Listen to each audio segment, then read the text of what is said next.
Big boss reality show మొదట్లో అదరగొట్టిన ఈ show తర్వాత కాస్త దారి తప్పింది.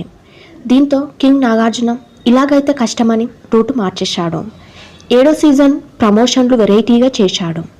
ప్రోమోలతోనే హైప్ ఎక్కించాడు. ఉల్టా పుల్టా అంటూ షోలో కొత్తదనం తీసుకొచ్చాడు.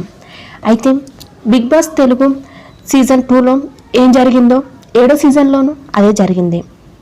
అప్పుడు కౌశల్ వర్సెస్ మిగతా కంటెస్టెంట్లు కాగా గత సీజన్లో రైతు బిడ్డ వర్సెస్ బీటెక్ బ్యాచ్ అన్నట్లుగా మారింది.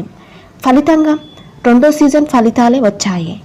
అప్పుడు కౌశల్ ఎలాగైతే విన్ అయ్యాడో రైతు బిడ్డ అలాగే గెలిచాడు.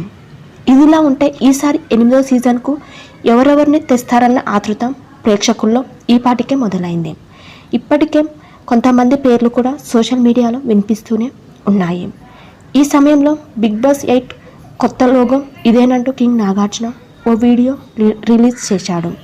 ఎంటర్టైన్మెంట్ తీసుకొచ్చేందుకు మేము రెడీ, అంతులేని వినోదాన్ని ఆనందించేందుకు మీరు రెడీయా అంటూ కొత్త లోగోను ప్రవేశపెట్టాడు. ఈసారి లోగో కూడా కలర్ఫుల్గా ఉండి ఆకట్టుకుంటోంది. కంటెస్టెంట్ల ఎంపిక పూర్తయితే ఈ సీజన్ సెప్టెంబర్ 1 లేదా 2వ వారంలో ప్రారంభం కానుంది. ఫ్రెండ్స్, ఇది ఈ వీడియో నచ్చితే లైక్ చేయండి. అలాగే ఇలాంటి మరిన్ని బిగ్ బాస్ యొక్క అప్డేట్స్ కోసం ఇప్పుడే మన ఛానల్ని సబ్స్క్రైబ్ చేసి పక్కన ఉన్న బెల్ ఐకాన్లో ఆల్ ట్యాప్ చేయండి ఫ్రెండ్స్. Thank you.